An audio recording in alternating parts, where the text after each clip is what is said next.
In this video, we will be solving this equation, which is a higher order equation. Notice that it's x to the third as our highest power, and we're going to be factoring.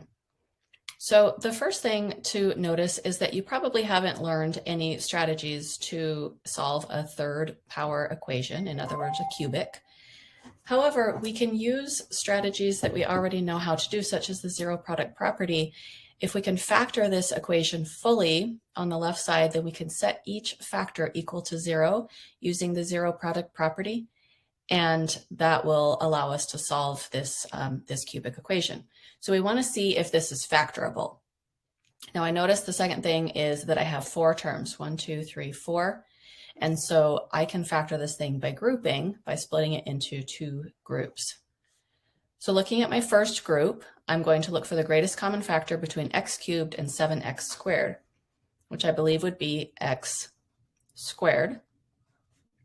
So I factor that out and I'm left with x when I factor it out of x cubed, and when I factor it out of 7x squared, I'm left with a 7.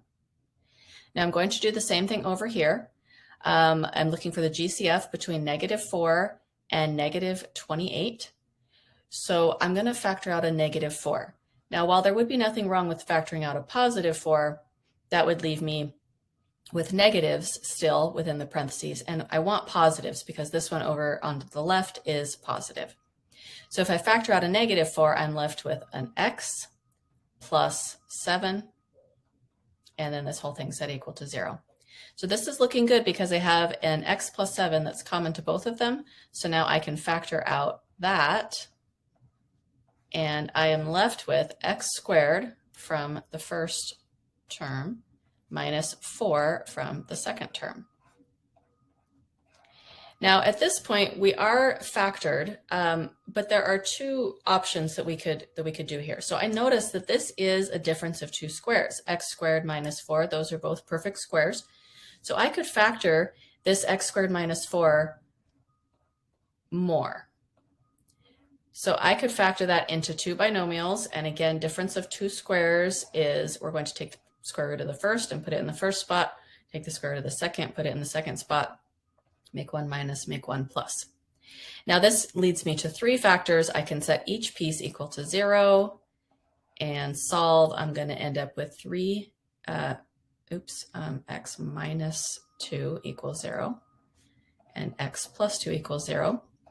I'm going to end up with 3 answers here. From this one, I'm going to get x equals -7. From this one, I'm going to get x equals 2. And from this one, I'm going to get x equals -2. Now, like I said, there was an option up here. If we didn't continue factoring, we could still set each piece equal to 0. So we could say, all right, x plus 7 equals 0 and x squared minus 4 equals 0. We can solve each one of these, right? X plus 7 equals 0. That one's pretty easy. I get x equals -7. This one I can use the square root property. So I can add 4 to both sides, and I end up with x squared equals 4. And then to undo the x squared, I need to take the square root of both sides.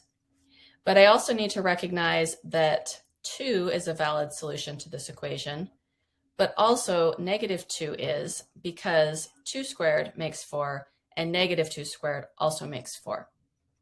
So I still got the same 3 answers, -7, 2, and -2, no matter which method I use to do it.